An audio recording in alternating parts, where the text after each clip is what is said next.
Hello. Hello. तो नमस्कार, सभी लोगों का स्वागत है प्रिसा आईएएस के यूट्यूब चैनल पे। सभी स्टूडेंट जो ऑनलाइन हमें सुन पा रहे हैं उन सभी का स्वागत है प्रिसा आईएएस में। The online institute which is run by a bureaucrat for UPSC for IAS by IAS. ठीक है, ठीक है, फॉर आईएएस बाय आईएएस। देखिए, अभी तक आपने देखा था कि हम आपको फिजिकल ज्योग्राफी स्टार्ट कर चुके थे यूपीएससी के लिए, प्रीलिम्स मेंस के लिए, और आज हम इन्वायरमेंट यानी कि पर्यावरण स्टार्ट कर रहे हैं। जिस तरह से हर चैप्टर में मैंने पहले आपको सिलेबस का एग्जिस्ट आपको समझाया कि हमें उस चैप्टर में या उस सब्जेक्ट में पूरा पढ़ना क्या है, उसके माइक्रो सिलेबस भी हमने आपको प्रोवाइड कराया और डिस्कस किया।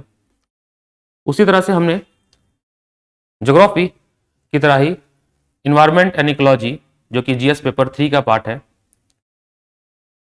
इसकी महत्व को समझते हुए, इसके इंपॉर्टेंस को समझते हुए, इसके प्रीलिम्स में देखिए, अगर आप देखेंगे, अगर पेपर आप पैटर्न नोट करेंगे 2014 के ऑनवर्ड, अगर आप पेपर एनालिसिस करेंगे तो आपको समझ आएगा कि पर्यावरण, इन्वायरमेंट एंड इकोलॉजी का सवाल किस तरह से बढ़ रहा है। फॉरेस्ट सर्विस के मर्ज होने की वजह से इन्वायरमेंट की वैल्यू काफी बढ़ चुकी है। और करंट अफेयर, अभी आज का भी अखबार पढ़ेंगे आपको तो आपको आज के 2 टॉपिक आपको मिलेंगे करंट अफेयर पे, इन्वायरमेंट से रिलेटेड, जो कि आपको ग्रुप पे शेयर किया गया है। आप देखेंगे ग्रुप पे 2 टॉपिक मैंने आपको एनवायरनमेंट के लिए सजेस्ट किया है, शेयर किया है, आप उसको पढ़ेंगे द हिंदू से और इंडियन एक्सप्रेस से। तो ये कुछ है एनवायरनमेंट इकोलॉजी का, मैंने एक ब्रीफ और कह सकते हैं माइक्रो टॉपिक सिलेबस का बनाया है। लगभग कितनी चीजें तो हमें पढ़नी है, और साथ के साथ इस स्टैटिक पोर्शन के साथ करंट हमें मैप करते हुए चलना है। बट आपको करंट तभी समझ आएगा, जैसे अगर आप करंट अफेयर पढ़ेंगे, उसमें लिखा होगा कार्बन फुटप्रिंट, इंडेंजर्ड स्पीसीज, ऐसे कोई कीवर्ड लिखे होंगे तो आप नहीं समझ पाएंगे अगर आपके बेसिक नहीं पता होंगे या पहले आपने इसके बारे में नहीं समझा होगा। तो इस वजह से, या किसी फॉरेस्ट के बारे में कोई न्यूज आया, तो स्टैटिक आप पहले समझेंगे, पहले आप अपनी बेसिक क्लियर करेंगे, उसके बाद ही आप करंट को समझ पाएंगे। तो चलिए डिस्कस करते हैं देर ना करते हुए। तो environment and ecology bye my self, engineer Anuj sir, graduated from IIT Madras in computer science, and right now I am taking class at PRISA IAS। तो सबसे पहले हम लोग देखेंगे बेसिक्स ऑफ एनवायरनमेंट। आपकी कुछ क्लासेस आपकी बेसिक ऑफ एनवायरनमेंट की डिस्कस करेंगे। एनवायरनमेंट क्या होता है, इकोलॉजी क्या होती है, डिफरेंस, हैबिटाट क्या होता है, नीश क्या होता है, इको टोन क्या होता है, बायोस्फीयर क्या है, ठीक है, ये हम डिस्कस करेंगे। स्पीसीज क्या है। पहले टॉपिक में हम यही पढ़ेंगे, level of ecological organization. First lecture में हम लोग एनवायरनमेंट के कीवर्ड्स को समझने की कोशिश करेंगे। Ecosystem, types of ecosystem, factor that affecting ecosystem, ये सारी चीजें हम देखेंगे। Type of ecosystem, ecological succession क्या होता है। टेरेस्ट्रियल इकोसिस्टम में हम tundra, forest ecosystem, Indian forest, Bharat में किस तरह का फॉरेस्ट है, विश्व में किस तरह का फॉरेस्ट डिस्ट्रीब्यूशन है, टाइप्स ऑफ फॉरेस्ट पढ़ेंगे हम लोग। एक्वाटिक इकोसिस्टम, इसमें हम टॉपिक पढ़ेंगे aquatic organism, lake ecosystem, water ecosystem. कोई प्रोटोकॉल अगर बने हो, साइन किया गया हो, कोई कन्वेंशन हो, दूसरे कन्वेंशन को भी हम पढ़ेंगे इसमें। फिर बायोडाइवर्सिटी, बायोडाइवर्सिटी के बारे में पढ़ेंगे, level of biodiversity, red book data क्या है, इसके बारे में चर्चा करेंगे। इंडियन बायोडाइवर्सिटी, इंडियन बायोडाइवर्सिटी के बारे में पढ़ेंगे, भारत में बायोडाइवर्सिटी का क्या विस्तार है, फ्लोरा और फ्यूना भारत में क्या है। आपको यह समझना पड़ेगा कि एनवायरमेंट इकोलॉजी का महत्व आपकी तैयारी में क्या है, क्यों आपको एनवायरमेंट इकोलॉजी जो है यूपीएससी ने अपने पाठ्यक्रम में शामिल किया है। क्योंकि कल को अगर आप ब्यूरोक्रेट्स बनते हैं तो आपको कुछ ऐसे डिसीजन भी लेने पड़ेंगे जो कि पर्यावरण या वातावरण के लिए इंपॉर्टेंट होगा। या अगर आप फॉरेस्ट सर्विस में जा रहे हैं तो फिर आपको तो नॉलेज होना ही चाहिए, बट अमूमन भी आपको पर्यावरण की समझ होनी चाहिए, तब जाके आप कोई स्टेप्स या मेजर ले सकते हैं, चाहे वो पॉल्यूशन कंट्रोल से रिलेटेड हो, जैसे भी आप सुने होंगे, दिल्ली में न्यूज आया था जब दिवाली आई थी, तो उस समय सुप्रीम कोर्ट ने जो है पटाखों पे बैन लगा दिया था, मैन्युफैक्चरिंग एंड प्रोडक्शन और सेलिंग पे। तो ऐसा डिसीजन क्यों लिया? क्या हिंदू धर्म को ऐसा कुछ ऐसा था? तो इस पे कोई धर्म को लेकर आहत नहीं थी, कोई त्योहार को लेकर आहत नहीं था, पर्यावरण रिलेटेड कंसर्न था। कार्बन फुटप्रिंट या carbon green house gas effect, तमाम तरह के जो है सब्जेक्ट्स, तमाम तरह के जो है कॉन्सेप्ट जो है पर्यावरण से निकलते हैं और आपके रोजमर्रा के जीवन से जुड़े हुए हैं। आपके चारों तरफ घटनाएं घटती रहती है, पॉल्यूशन इतना बढ़ जाता है दिल्ली में। तो इस सब चीज को समझकर अगर हमें कोई नीति या पॉलिसी बनानी है, अगर आप सोचे आप ब्यूरोक्रेट्स हैं, आप आईएएस ऑफिसर हैं किसी एरिया के, और आपको इसके लेके कुछ या सरकार के साथ कोई काम कर रहे हैं, सेक्रेटरी है सरकार में, इस तरह की नीति बनानी, तो आप तभी बना पाएंगे जब आपको उस सब्जेक्ट की समझ हो। इसके बाद schedules of animal wild life protection act के बारे में पढ़ेंगे, 1972 के बारे में, एनिमल डायवर्सिटीज, ठीक है, man animal conflict, conservation effort, जैसे बहुत सारे प्रोजेक्ट अभी न्यूज में था, आप देखे होंगे मोदी जी कुछ कहीं से चीता लाए थे, आपको अगर आप न्यूज पढ़ रहे होंगे तो भारत में लाए गए थे। Project tiger, project elephant, one horn dinosaur, project snow leopard, ऐसे बहुत सारे प्रोजेक्ट लॉन्च किए गए भारत सरकार द्वारा इन स्पीसीज को प्रिजर्व करने के लिए। कन्वेंशन है, यूएन का कन्वेंशन आज के करंट अफेयर के न्यूज में था, अगर आप देखेंगे कोप का कन्वेंशन आज हुआ है, चाइना ने उसको लीड किया है, चाइना। तो आप अगर आज का न्यूज़पेपर पढ़ेंगे तो आपको मिलेगा। तो जो भी फेमस कन्वेंशंस हैं, प्रोटोकॉल्स हैं, कॉन्फ्रेंस हैं, उनके हेडक्वार्टर, कब कब समिट होते हैं, कौन कौन से देश पार्टिसिपेट करते हैं, भारत उसका मेंबर है कि नहीं है, ये सारी चीजें हम पढ़ेंगे। जैसे इन आप पढ़ेंगे, अगर आप again I am again coating NCERT chapter number 1 class 10 resource and development, अगर आप उस चैप्टर को पढ़ेंगे, एजेंडा 21 डिस्कस किया गया है। आप देखेंगे कि किस तरह से पहला कॉन्फ्रेंस जो है वातावरण को लेके, पर्यावरण को लेके बनाया गया, एजेंडा 21 ब्राजील में। उसके बाद कैसे प्रोग्रेस हुआ उसके, अंटार्कटिका ट्रीटी, इसमें आप कुछ फेमस ऑर्गेनाइजेशन के बारे में पढ़ेंगे। रामसर साइट, रामसर साइट बहुत न्यूज में है, आए दिन रामसर के बारे में आप आर्टिकल पढ़ लेते होंगे, हर हफ्ते आपको कोई ना कोई आर्टिकल मिल जाएगा। कहने का मतलब मेरे यह सिलेबस आपसे समझाने का है कि आप ये महसूस करें कि कितना ज्यादा करंट ओरिएंटेड जो है एनवायरमेंट इकोलॉजी है। हर रोज अगर न्यूज़पेपर आप उठाते हैं, अगर आपके अंदर यह एबिलिटी डेवलप हो चुकी है कि आप फिल्टर कर सके करंट अफेयर को, तो आपको एक दो टॉपिक तो मिल ही जाएगा एनवायरमेंट इकोलॉजी से। और प्रीलिम्स में आपको मैंने पहले भी जैसा बताया था कि अगर आप केवल ज्योग्राफी और एनवायरमेंट को टैकल कर लीजिए, 35 क्वेश्चन आप पार कर ले जाएंगे। तो आउट ऑफ 135 क्वेश्चन आपके सही होते हैं तो आप प्रीलिम्स क्वालिफाई करने के काफी करीब पहुंच रहे हैं। आप साइंस एंड टेक कर लीजिए और पॉलिटी अच्छा कर लीजिए, प्रीलिम्स आपका हो जाएगा। तो हमें, जैसा कि मैं सर भी आपको बताए होंगे कि बहुत सारे टॉपिक तो आदमी छूता भी नहीं है। अगर हम बात करें, अगर हिस्ट्री आपको थोड़ी बहुत रह भी गई तो भी आप प्रीलिम्स निकाल सकते हैं, अगर आपके geography, environment, current affair, science and tech है तो। और ये बहुत आसान होते हैं। अगर हम बात करें एनवायरमेंट इकोलॉजी की, तो ये सबसे कह सकते हैं सबसे आसान होता है इसके नंबर को ग्रैब करना। हाँ, सवालों की कॉम्प्लेक्सिटी में आप फंस सकते हैं क्योंकि सीधे सीधे सवाल नहीं पूछे जाते हैं। ये कुछ ऑलरेडी हमें पीडीएफ आपको दे देंगे, ठीक है। ये बस आपको समझाना है किस तरह से हमें पढ़ना है। एक्ट्स एंड पॉलिसीज में हम लोग पढ़ेंगे wild life protection act 1972, environmental protection act 1986, national forest policy 1988, biological diversity act 2002, scheduled tribe and other forest dweller act 2006, coastal regulation zone, wetland rule, national green tribunals, the ozone depleting substance. Ozone बहुत news में है, green house effect की वजह से ozone depletion हो रहा है, तो इसमें काफी ज्यादा न्यूज में चल रहा है।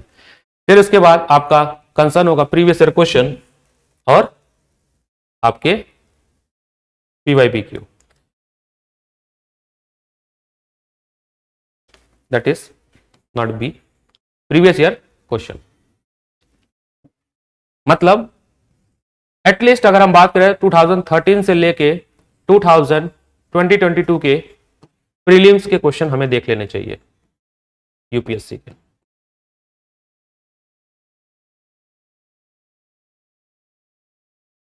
तो जैसे से टॉपिक आगे बढ़ेगा, ऑलरेडी मैं प्रीलिम्स के क्वेश्चन अटैच करूंगा। मैं बाबा प्रीलिम्स क्यों कह रहा हूं, क्योंकि मेंस में 2 क्वेश्चन आपको मिलेंगे इससे, एक 10 मार्कर एक क्वेश्चन आपको 10 मार्कर में मिल सकता है और एक 15 मार्कर में क्वेश्चन मिल सकता है, यानी कि आपको 25 मार्क्स का पेपर 3 में या जीएस पेपर 3 में आपको इसके क्वेश्चन मिल सकते हैं। 2 क्वेश्चन आपको मिलेंगे, और वो भी क्वेश्चन आपको मैं कहता हूं स्ट्रेट फॉरवर्ड नहीं होगा। डिफाइंड बायोडाइवर्सिटी ऐसे क्वेश्चंस नहीं होंगे, डिफाइंड एवरग्रीन फॉरेस्ट, जरूर कुछ ना कुछ करंट को लिंक करके ही सवाल बनाया जाएगा। वो तो समय के साथ आपको जब मेंस के क्वेश्चन डिस्कस किए जाएंगे तो आप समझेंगे। अगेन ये आपको पीडीएफ हमारे टेलीग्राम ग्रुप और हमारे व्हाट्सएप ग्रुप और ऐप, जो कि हमारा ऐप लॉन्च हो रहा है, उसमें आपको ये माइक्रो सिलेबस मिल जाएगा। अगेन ये माइक्रो सिलेबस है, इसमें और बहुत सारे कंटेंट ऐड होंगे समय के साथ। तो ये पीडीएफ जो है, आपको पीडीएफ कहां मिलेगा आप कहेंगे, तो यूट्यूब के डिस्क्रिप्शन में भी ये पीडीएफ में आपको प्रोवाइड करा दूंगा पीडीएफ आपको। तो आपको पीडीएफ मिलेगा हमारे टेलीग्राम ग्रुप पे, हमारे यूट्यूब चैनल पे मिल जाएगा, यूट्यूब चैनल के डिस्क्रिप्शन में भी इस पीडीएफ को मैं प्रोवाइड करा दूंगा गूगल ड्राइव से, ताकि आपको एक्सेस करना आसान हो। बट ज्यादा से ज्यादा आप टेलीग्राम को ज्वाइन करें, क्योंकि वहां मेरे द्वारा लिखे गए सारे नोट्स आपको वहां मिल जाएंगे। उसके बाद जब ऐप है हमारा 1 जनवरी न्यू ईयर पे लॉन्च हो रहा है, उस ऐप में आपको ये पीडीएफ सारे मेरे द्वारा लिखे गए हैंड रिटन नोट्स आपको मिल जाएंगे। तो all the handwritten notes जो है आपको ऐप पे मिल जाएगा सारे। बाकी आप भी नोट्स बनाएंगे, आलस ना करें कि ऑलरेडी नोट्स मिलेगा तो आप लिखेंगे नहीं, लिखेंगे तो आपको याद होगा, आप अपने शब्दों में भी लिखेंगे। तो चलिए टॉपिक शुरू करते हैं आज का लेक्चर 1, एनवायरमेंट एंड इकोलॉजी।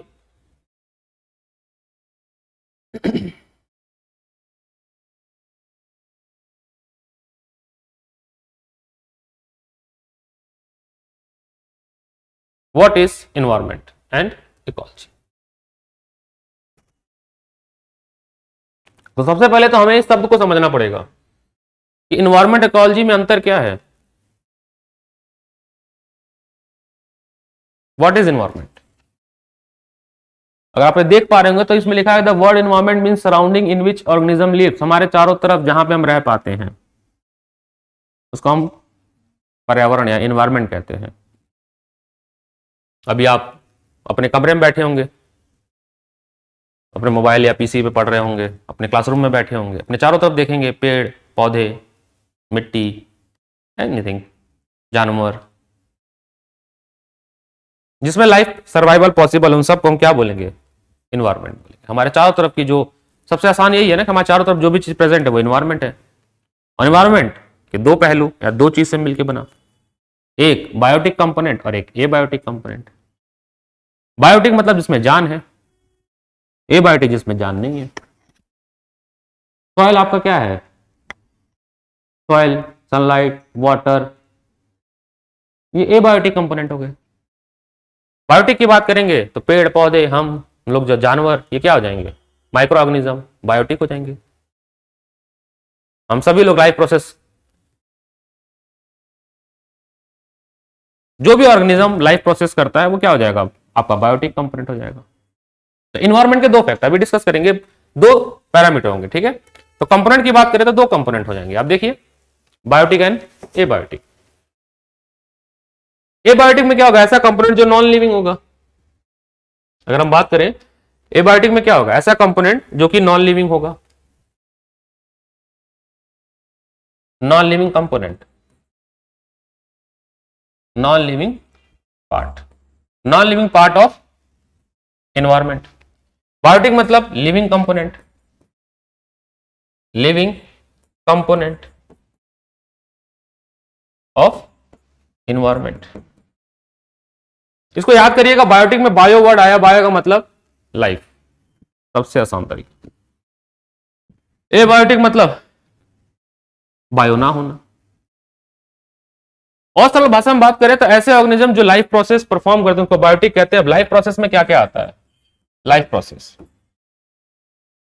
वो कौन कौन से प्रोसेस हैं जो लाइफ प्रोसेस में आता है? जैसे कि इंजेक्शन, खाना खाना, खाना को पचाना, एनर्जी में कन्वर्ट करना, रेस्पिरेशन करना, सर्कुलेशन, एक जगह से दूसरी जगह ब्लड का जाना, रेस्पायर करना, excretion, removal and reproduction.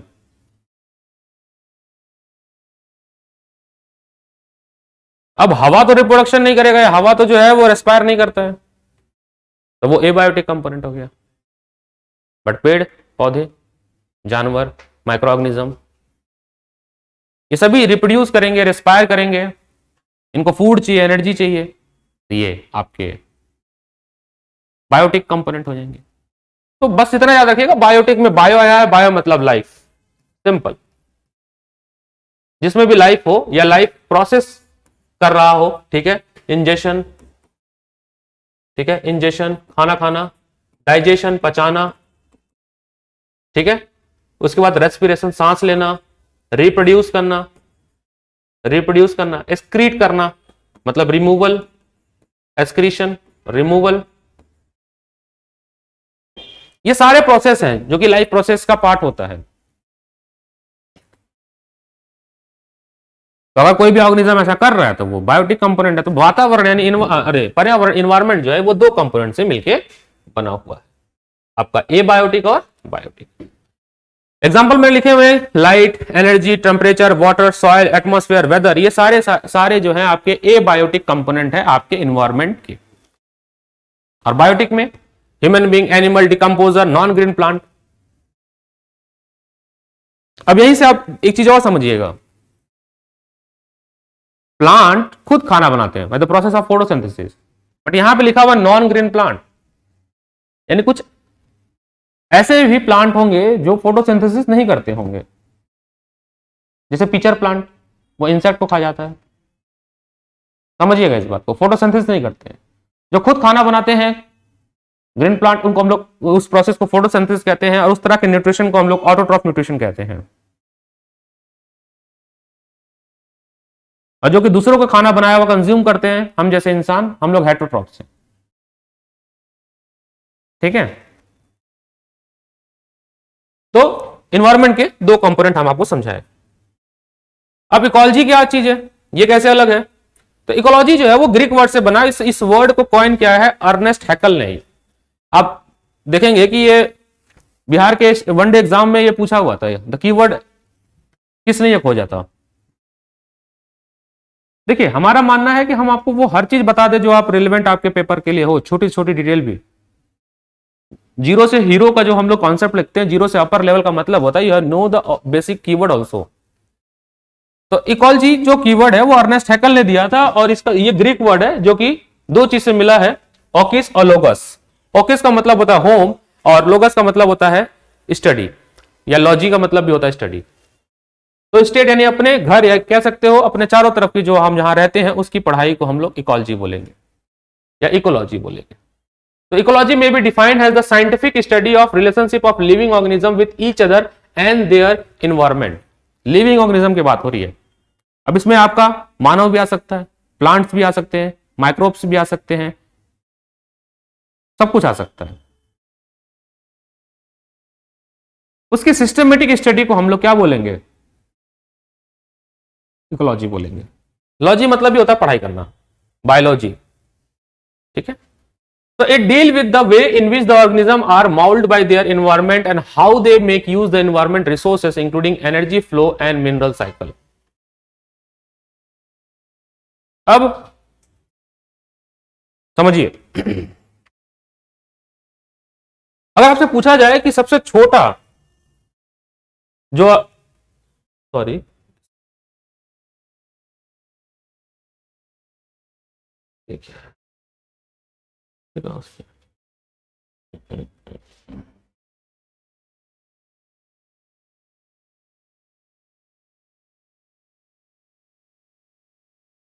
Sorry for disturbance.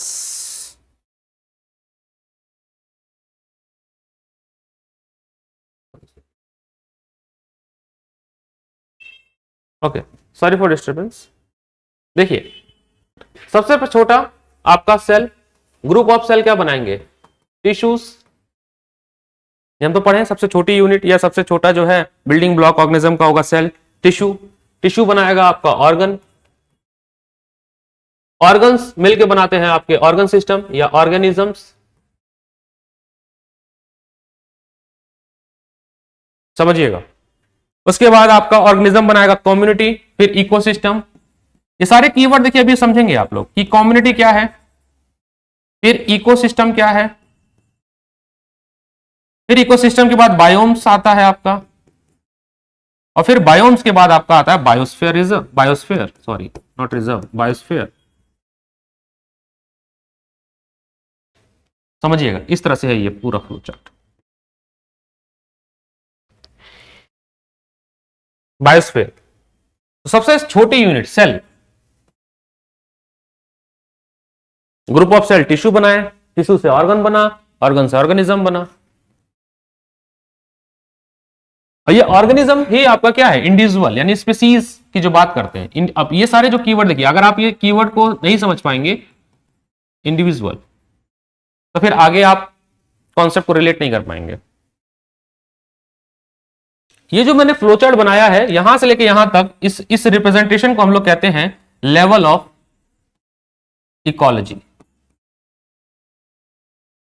या यूं कह लीजिए लेवल ऑफ इकोलॉजी बोलते हैं ऑर्गेनिज्म से लेके यहां तक 1 2 3 4 5 लेवल से।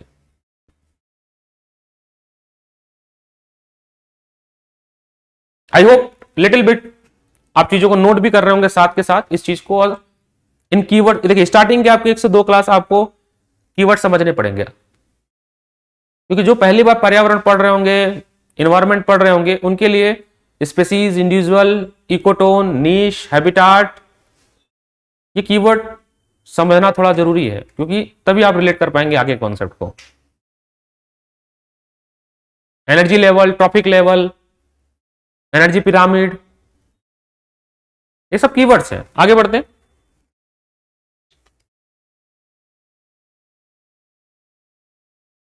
यहां पे मैंने लगाया, आप देखेंगे कुछ इस तरह से। अभी सभी इस कीवर्ड को हम एक्सप्लेन भी करेंगे कि इंडिविजुअल क्या है। देखिए, अगर आप देखिए इंडिविजुअल, सिंगल स्पीसीज, पॉपुलेशन उनकी संख्या, कम्युनिटी एक से ज्यादा स्पीसीज, फिर इकोसिस्टम, और फिर आपका बायोम्स, फिर बायोस्फीयर रिजर्व या बायोस्फीयर सॉरी बायोस्फीयर। अभी एक एक चीज जो है 1 2 3 4 5 6 जो लेवल्स है इनको समझते हैं, इनका डेफिनेशन समझते हैं, फिर आगे बढ़ते हैं। चलिए इंडिविजुअल पे आते हैं। इंडिविजुअल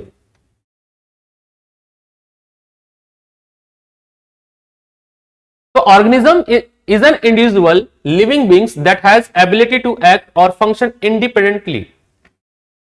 वह स्पीसीज जो इंडिपेंडेंटली अकेले काम करता है उस इन्वायरमेंट में, उसको हम लोग स्पीसीज या इंडिविजुअल कहते हैं। ये सारे लाइफ प्रोसेस इंडिपेंडेंटली करता है, किसी की जरूरत नहीं होती है लाइफ प्रोसेस के लिए, खुद ही करता है अपना। जो भी हम जब भी कीवर्ड बोल रहा हूं लाइफ प्रोसेस, आप समझिएगा आपके दिमाग में आना चाहिए, खाना खाने से लेके, पचाने से लेके, एक्सक्रीट एंड रिप्रोड्यूस, सब सारे सेट ऑफ फंक्शन आते हैं लाइफ प्रोसेस में। लाइफ प्रोसेस पे 6-7 फंक्शंस आपके 6-7 आपके स्टेप्स आते हैं। खाना खाना, पचाना, रेस्पायर करना, एनर्जी बनाना, ट्रांसपोर्ट करना, रिप्रोड्यूस करना, एक्सक्रीट करना, ये सब कुछ लाइफ प्रोसेस है। Ingestion, digestion, circulation, respiration, excretion and reproduce. 6 steps या 6 प्रोसेस जो है ये आपका जाके लाइफ प्रोसेस बनता है। वो सारे प्रोसेस जो लाइफ को सर्वाइवल के लिए इंपॉर्टेंट है वो लाइफ प्रोसेस है। मैं भी बोल रहा हूं ये लाइफ प्रोसेस का पार्ट है, क्योंकि मेरे पास एनर्जी है, मैं रेस्पायर कर रहा हूं, मैंने खाना खाया, डाइजेस्ट हो रहा है मेरा खाना, ब्लड बनेगा, सर्कुलेट होगा, प्रोटीन, मिनरल्स, सब कुछ लाइफ प्रोसेस है। तो ये कह रहा है कि ये लाइफ प्रोसेस जो इंडिविजुअल्स होते हैं वो अकेले करते हैं। समझिएगा इसको, ठीक है। पॉपुलेशंस, इन्हीं इंडिविजुअल के ग्रुप्स को हम लोग पॉपुलेशंस बोलेंगे। इन्हीं के the population is a group of individual belong to same species. याद रखिएगा वर्ड हो रहा है सेम स्पीसीज। जैसे डिफरेंट टाइप्स ऑफ एलिफेंट्स हो सकते हैं, बट स्पीसीज किसके आएंगे, एलिफेंट्स आएंगे। अलग अलग लोकेशन, अलग अलग फॉरेस्ट में पाए जाने वाले एलिफेंट होंगे। जब हम स्पीसीज की बात करें तो क्या कहेंगे, वो उस एलिफेंट की बात करेंगे। वही इंडिविजुअल की बात करें तो particular set type X elephant found in particular forest and type Y elephant found in a particular forest. वो जगह इंडिविजुअल हो जाएगा। बात समझिएगा कोशिश को, ठीक है। अब देखिए पॉपुलेशन ग्रोथ का ये है, पॉपुलेशन ग्रोथ कैसे निकालते हैं, बर्थ रेट यानी कि जो बर्थ और डेथ रेट है उनका डिफरेंस ले लें और फिर हम उनको जो है 100 से डिवाइड कर दें तो पॉपुलेशन ग्रोथ रेट निकल जाएगा आपका। कि पहले मान लीजिए संख्या लाइन की सर्टेन अमाउंट थी, मान लीजिए 1000 लाइन थे, अब 800 हो गया, तो डिफरेंस ले लीजिए और 100 से डिवाइड करेंगे तो वो आपका ग्रोथ रेट आ जाएगा। तो ग्रोथ रेट डिपेंड करता है किस पे, दो चीज पे, एक बर्थ रेट पे और डेथ रेट पे, ये डिपेंड करता है। तो population growth rate can be positive due to the birth and negative due to the death. Population density क्या होती है, population density is the relationship between number of individual of population and the area they occupied. Density का मतलब घनत्व कहते हैं ना, कि कितने लोग प्रेजेंट हैं। मान लीजिए इस कमरे में 1000 लोग प्रेजेंट हो तो हाईली डेंस कम हो गया, काफी डेंसिटी बढ़ गई। 100 लोग प्रेजेंट हो गए, डेंसिटी कम हो गई। ऐसे ही अगर कोई स्पीसीज जो है या कोई पॉपुलेशन कहां पे कितना प्रेजेंट है, हम कहेंगे उसकी वो पॉपुलेशन डेंसिटी है। फिलहाल ये सब कुछ कीवर्ड है जिसका उपयोग करेंगे आने वाले चैप्टर्स में, हम केवल यूज कर लेंगे population density of particular species is certain number. The dangerous situation हो रहा है क्योंकि उनकी संख्या घट रही है, समझिएगा इस बात को। कम्युनिटी की बात करें, community is an organized ecological unit in which organisms interact through the various associations such as predation, competition, mutation, parasitism। Community की बात करेंगे मतलब जब सब एक साथ रहते हैं खाना खाने के लिए, रहने के लिए, रिप्रोड्यूस करने के लिए, तो वो क्या कहलाएगा, कम्युनिटी कहलाएगा। ये हम पढ़ रहे हैं लेवल ऑफ इकोलॉजी, धीरे धीरे लेवल मतलब जो संरचना हुई है एक बायोस्फीयर की, उसकी संरचना कर रहे हैं। कम्युनिटी दो तरह की होती है, major community and minor community. Major community large size की होती है, ठीक है। और एनर्जी के लिए मेजर कम्युनिटी जो तो किसी पे डिपेंड नहीं करती सिवाय सन के। Major community do not depend for energy other, मतलब वो सिंगल ही रहती है, वो केवल सन पे रहती है। सन पे तो सबका मतलब प्राइमरी सोर्स तो सन है। बट माइनर में क्या होता है, वो सिम्बोटिक रिलेशनशिप शो करती है, वो किसी और के साथ भी उसको एनर्जी चाहिए होता है। जैसे काउडंग पे लिचेंस का एग्जाम्पल है कि उसका जो रिलेशन है वो एनर्जी जो है उसको काउडंग से मिल रहा है, ठीक है। तो आप देखेंगे the major community is the smallest ecological देखिए ये कम्युनिटी लिखा हुआ है, दिस इज कम्युनिटी, ये मैं लिख देता हूं पहले से ताकि आपका समय बच सके। तो major community is the smallest ecological unit in which is able to sustain itself and self regulating, वो अकेले ही सर्वाइव कर सके, इसको किसी की जरूरत ना हो। they are large in size they are large in size and relatively independent of other community। बात करें माइनर कम्युनिटी की, अगेन ये सारे कीवर्ड है इसलिए बस समझा रहे हैं आपको ताकि आगे के चैप्टर्स में आपको इसका आसानी से आप यूज कर पाए। माइनर कम्युनिटी की बात करें, smaller ecological unit that are not individually self sustainable, यानी कि अकेले नहीं रह सकते हैं ऊर्जा के लिए, इनको किसी न किसी के साथ डिपेंडेंसी चाहिए। डिकोड द कीवर्ड, डेफिनेशन को तोड़ने की, शब्दों को तोड़ने की आप क्षमता डेवलप कर लीजिएगा। इसके बाद आपका आता है इकोसिस्टम।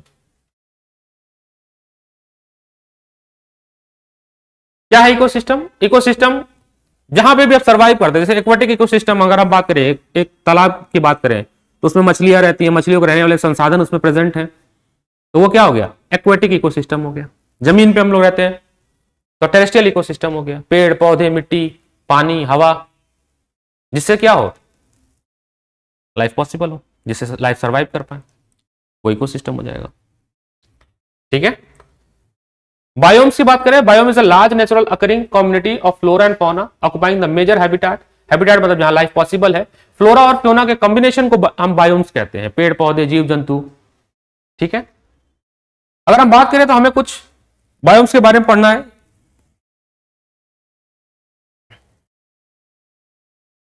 तो बायोम्स की बात करें तो बायोम्स के बात करेंगे the natural forest and grassland which closely connect with climatic reason. उस क्लाइमेटिक रीजन के साथ जो क्लोजली कनेक्टेड है आपका फॉरेस्ट और ग्रासलैंड, उसको हम कहेंगे बायोम्स। अब बायोम्स के लिए बहुत सारे फैक्टर हैं, टेम्परेचर, वहां का मतलब जहां पे जिस भी बायोम्स के बारे में बात कर रहे हैं वहां का climatic condition, rainfall, altitude, height कितनी है, उसके हिसाब से अलग अलग आपके बायोम्स होते हैं। तो बायोम्स को हमने डिस्ट्रीब्यूट किया है equatorial rain forest, tropical evergreen and semi evergreen forest, tropical deciduous forest, tropical grassland, tropical thorn, इस तरह से हमने डिस्ट्रीब्यूट किया है। अगर आप इसको देखने की कोशिश करेंगे तो ये देखिए कुछ इस तरह से डिस्ट्रीब्यूशन दिया गया है कि जैसे जैसे एल्टीट्यूड बढ़ रहा है, आप देखिए इनके कैरेक्टरिस्टिक फीचर, ग्रासलैंड है, यहाँ पे डेजर्ट है, फिर एल्टीट्यूड बढ़ा, यहाँ पे आपको मिला कुछ अलग तरह के टेम्परेट फॉरेस्ट मिल गए, यहाँ पे ट्रॉपिकल फॉरेस्ट हुआ, फिर टेम्परेट, इस तरह से आप ऊपर जाएंगे तो जो है फॉरेस्ट का स्ट्रक्चर, फॉरेस्ट का जो है कैरेक्टरिस्टिक फीचर चेंज हो रहा है। ये सारे बायोम्स है, ट्रॉपिकल रीजन, टेम्परेट, सब ट्रॉपिकल एंड आर्टिक रीजन। अलग अलग एल्टीट्यूड पे टेम्परेचर वेरिएशन होने की वजह से या क्लाइमेट चेंज होने की वजह से अलग अलग तरह के आपको बायोम्स मिलेंगे। इन्हीं बायोम्स को हमें थोड़ा डिटेल में पढ़ना है, इनके डिस्ट्रीब्यूशन को डिटेल में पढ़ना है।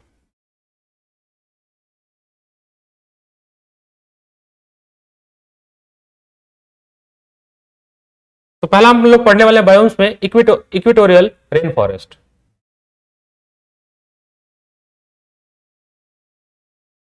अगर हम इक्वेटोरियल रेन फॉरेस्ट की बात करें तो ये इक्वेटर के पास, नियर द इक्वेटर पाया जाता है। यहाँ पे बरसात ज्यादा होती है, लो लैटिट्यूड होता है, सनशाइन काफी ज्यादा होता है। इसका डिस्ट्रीब्यूशन देखिए मैंने यहाँ पे बनाने की कोशिश की गई है। यहाँ देखिए डिस्ट्रीब्यूशन, ये डिस्ट्रीब्यूशन मैंने बनाया इक्वेडोर, ब्राजील में सेल्वास, कॉन्गो, सुमात्रा, और ये रहा आपका यहाँ पे डिस्ट्रीब्यूशन। ये जो ग्रीन ग्रीन पार्ट है यहाँ पे आपके इक्वेटोरियल रेन फॉरेस्ट पाए जाते हैं।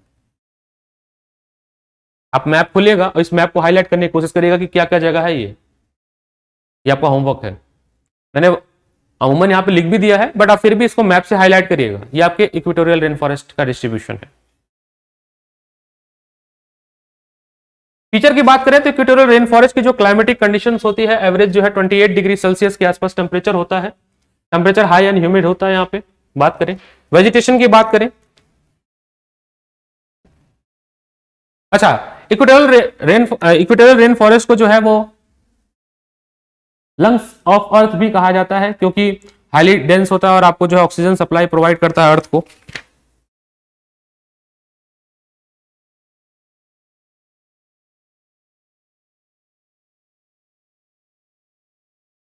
ठीक है, इक्वेटोरियल रेन फॉरेस्ट को क्योंकि यहाँ पे रेनफॉल ज्यादा होता है तो इसलिए इसको लंग्स ऑफ अर्थ और लाइफलाइन ऑफ अर्थ भी कहा जाता है। स्पीसीज की बात किया जाए तो मोहो, इबोनी, जो हार्डेस्ट वुड है इबोनी पाया जाता है इसमें इक्वेटोरियल रेन फॉरेस्ट में। तो इसके पूरे अभी पूरा फॉरेस्ट ही हमें डिस्क्राइब करना है, और ये फॉरेस्ट का डिस्ट्रीब्यूशन हमें पूरे ग्लोब पे और इंडियन डिस्ट्रीब्यूशन भी हमें पढ़ने की भारत में वो कहां कहां फॉरेस्ट पाए जाते हैं, भारत में क्या डिस्ट्रीब्यूशन है, उसका हम इन फॉरेस्ट के बारे में बायोम्स में आने वाले नेक्स्ट क्लास में और डिस्कस करेंगे। अभी हम बायोस्फीयर की बात करें तो देखिए बायोस्फीयर क्या क्या होता है। बायोस्फीयर आपका एटमॉस्फेयर, हाइड्रोस्फीयर और लिथोस्फीयर का कॉम्बिनेशन होता है जहां पे लाइफ पॉसिबल होती है। ठीक है, व्हाट इज बायोस्फीयर? जहां पे लाइफ पॉसिबल होगा, ये तीन चीज से मिलकर बनता है बायोस्फीयर। ये वेन डायग्राम कहा जाता है इसको। अगर मैं इसको बोलूं एटमॉस्फेयर, इसको हाइड्रोस्फीयर और इसको लिथोस्फीयर, तो इनका जो कॉमन प्लेस है, जहां पे तीनों चीज मिल रही है, ये वाला हिस्सा आपका बायोस्फीयर है, जहां पे लाइफ पॉसिबल है, जहां पे आपको पानी, हवा, लैंड तीनों चीज मिल रहा है। इस कॉम्बिनेशन को हम लोग बायोस्फीयर बोलते हैं। हैबिटाट, वो फिजिकल एनवायरनमेंट जहां पे ऑर्गेनिज्म रहता है, जैसे मेरा हैबिटाट होगा जहां हम रहते हैं वो मेरा हैबिटाट है। जानवरों का हैबिटाट जंगल होगा, मछलियों का हैबिटाट उनकी नदियां होंगी, पॉन्ड होंगी, एक्वेरियम होंगी। तो हैबिटाट के लिए आपको क्या क्या चाहिए? फूड, वाटर, स्पेस और शेल्टर। अगर तीनों चीज मिल रहा है तो वो हैबिटाट है। यहाँ पे देखिए एक यहाँ पे मैंने पाई चार्ट के फॉर्म में ये एक हैबिटाट बना हुआ है। ऊंट के लिए हैबिटाट देखिए डेजर्ट है। अलग अलग टराइन, अलग अलग क्लाइमेटिक कंडीशन, अलग अलग एनिमल, अलग अलग फॉरेस्ट, सबके लिए अपना। पेंगुइन के लिए हैबिटाट देखिए आइस कैप है। ठीक है, सबके लिए अपने अपने अलग अलग हैबिटाट है। ये इकोसिस्टम का एक एग्जांपल मैंने लिया है, एक्वेटिक इकोसिस्टम का एग्जांपल है। देखिए मछली, ये पानी है, प्लैंकटन, ये आपका क्या हो गया, एक्वाटिक इकोसिस्टम हो गया। अगर आप देखिए इसको तो जीने के लिए जो भी चीजें चाहिए होगा इन ऑर्गेनिजम्स को, इनको इनके इर्द गिर्द चीजें मिल जाएंगी, पानी मिल जाएगा, लैंड में ये पेड़ पौधे मिल जाएंगे, इनको खाना मिल जाएगा। तो ये आपका क्या हो गया, एक्वाटिक इकोसिस्टम हो गया। ठीक है, ऐसे अलग अलग इकोसिस्टम जो हम लोग डिस्कस करेंगे। कुछ क्वेश्चंस भी हैं बट अब क्वेश्चंस हम लोग बाद में डिस्कस करेंगे फिलहाल। तो इंट्रोडक्शन क्लास थी आज की। तो आज की क्लास में हमने क्या डिस्कस किया कि हमें क्या क्या पढ़ना है, चैप्टर्स हमने आपके साथ डिस्कस किया, सिलेबस आपके साथ डिस्कस किया। ठीक है, इंट्रोडक्शन क्लास लिया हमने कुछ कीवर्ड के साथ, उसके बाद आपको क्वेश्चंस मैं नेक्स्ट क्लास में आपको समझाऊंगा। नोट्स की बात करें तो ये नोट्स आपको मिल ही जाएगा, आप अपने नोट्स भी बनाएंगे। बुक्स की बात करेंगे कौन सी बुक्स पढ़नी है, क्योंकि ये बात भी आपको पता होनी चाहिए। तो इसके लिए क्लास 12 की बायो की बुक आती है, उसके कुछ 4 चैप्टर होते हैं, वो भी मैं आपको अपलोड करा दूंगा। 4 चैप्टर्स आपके बायो के होते हैं, वो बेसिक के लिए पढ़ना होता है। और बहुत सारे बुक्स है बट जो सबसे ज्यादा बुक्स चलता है बच्चे रिफर करते हैं वो शंकर आईएएस की एक बुक आती है, लेटेस्ट वर्जन आप लीजिएगा। और दूसरा आपका आईओएस यानी उसका एनओआईएस का NOIAS। ठीक है, इसका मटेरियल अगर आप रिफर कर सकते हैं फॉर मेंस आंसर राइटिंग तो आप कर सकते हैं। बाकी जो हैंड रिटन नोट्स है मेरा वो मोर देन सफिशिएंट है, वो सब इन सब को क्लब करके ही बनाया जा रहा है आपको। तो अगर आप समय बचाना चाहते हैं तो बस मेरा हैंड रिटन नोट्स पढ़ लीजिएगा और सीधे प्रीलिम्स और मेंस के क्वेश्चन लगाइएगा। बाकी आपको पढ़ना है, आपकी इच्छा है तो वो आप पढ़ सकते हैं। तो आज के लिए इतना ही, अपना ख्याल रखें और प्रेसा आईएएस को सब्सक्राइब करें और लोगों को जोड़ने की कोशिश करें, इस मुहिम में हमारा साथ दें, ताकि हम लोग जो है एक रिमोट एरिया, गांव, दूर दराज एरिया में पहुंच सके और वहां के हर बच्चों को जो है एक उच्चतम शिक्षा प्रोवाइड कर सके ब्यूरोक्रेट्स द्वारा, सेलेक्टेड आईएएस ऑफिसर द्वारा। इसी के साथ हम विराम लेते हैं। Thank you so much for listening, signing off, take care.